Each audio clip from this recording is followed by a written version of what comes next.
Yeah, I want to ask you, so you're thinking, longer term, the trend still looks good. I want to make this point though. Here's something to think about with gold. And I'm going to come back to Frank and then go to Ivan with this.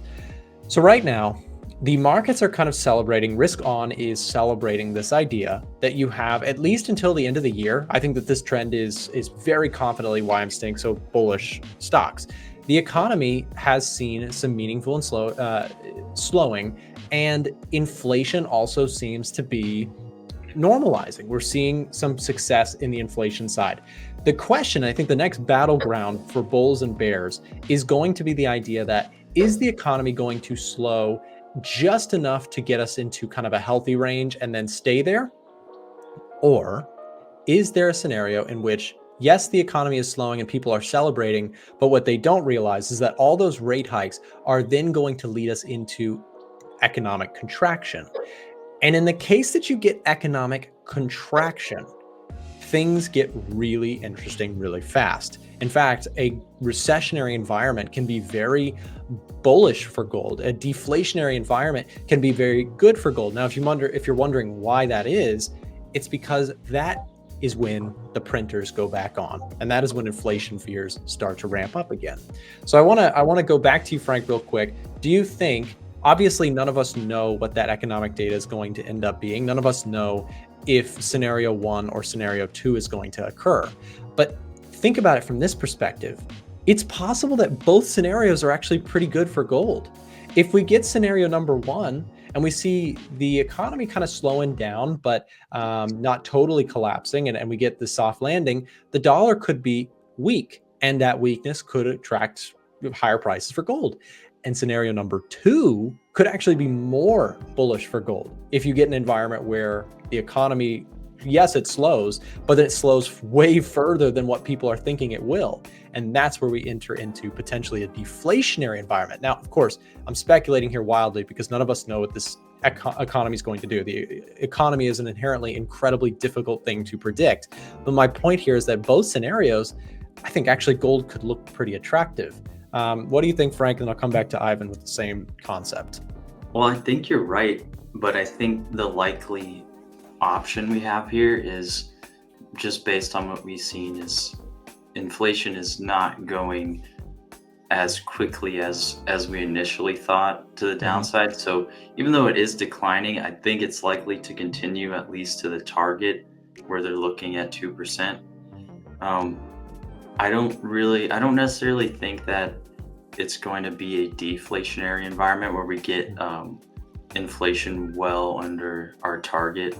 I think once we get there, the Fed has been very transparent this whole time. I think that they're going to maintain that target, whether it's trending lower or higher. They're going to work to get it to that target and maintain there. That's why they're always talking about how it's gonna take a while for things to get back to normal. So even once we hit that target, that's still not the end. It's got to stay there. Sure. And it's got to stay around there at least. So I think what we're gonna see is now that we're at the end of the year, we haven't seen any more hikes from the Fed. Inflation is still coming down to where in the direction we want it to go. So we still have a ways to go there, but I'm pretty sure, just depending on what everything we've seen from CPI and different inflationary metrics, that we're going to hit that target probably next year. And I think it's going to stay there or around there, and that's going to be kind of a perfect environment for indices. At least gold will likely do its own thing, but seeing that target inflation, and then the idea from investors' minds that like a year from now, 2 years from now, we're not going to see any hikes, that's going to be the prime motivator for bullishness on those things. Sure. Yeah, good answer, Frank. And I think, this just reiterates to me with the S&P trade, which I know we both have. It is a trade for me, because here's the thing. We don't know which scenario 1 or 2 is going to occur. And I should say that this is kind of also inflation, like the inflation war that we've been fighting with the Fed and watching those numbers. If that inflation number comes down, and as Frank, you're pointing out, it normalizes at a good range around 2%, and we get that soft landing environment where things are okay, growth is not destroyed, but we can kind of hover in that good range, yeah, stocks are going to fly. But I don't know that that is going to happen, and none of us really truly do. So I think that that reiterates why it's a trade for me. You know, till the end of the year, I think that we're in this phase where inflation continues to come down and we look good. But then next year is a question mark. Are we going to enter into, okay, now the economic growth is not stopping or it's not normalizing, it's continuing to drop. And in that case, that's why the S&P idea is still a trade for me, because I don't know what's going to happen there. And again, as I mentioned, in this scenario, I think gold longs are the play, and we'll watch out for that as we go into the new year. So that is going to be heavy on my mind. Ivan, what do you think? I mean, obviously, as I mentioned, economists get it wrong all the time, so we're not going to be able to know with certainty what's going to happen. But how do you kind of follow my thought process here? What do you think, and how do you play this from a trader's perspective? Taking inflation one by one month at a time. And look at the trend overall, because that's the proof in the pudding. Are we gonna have soft landing or not? Merca says that they have spent, or their record on credit cards. Is that spending going to end, or is it not? We also have been seeing inflation, at least earlier this year, falling, and then it paused in the summer, fall. And to be honest with you, we just have to do like Fed. You know, we are data dependent. We see how things goes, because if you take one pullback, one takeaway from this year is we didn't do a recession. But that was the major fear like 1 year ago. Oh, recession 2023. Oh, what's going on? We're going to crash. Oh, we're going to die. Yeah, no, you're right, Ivan. That has been to the point that I was making about economists being wrong. This year, January, it was like the economists were screaming, this is the year of massive recession. You do not want to be in equities. Meanwhile, the NASDAQ is up 45% on the year.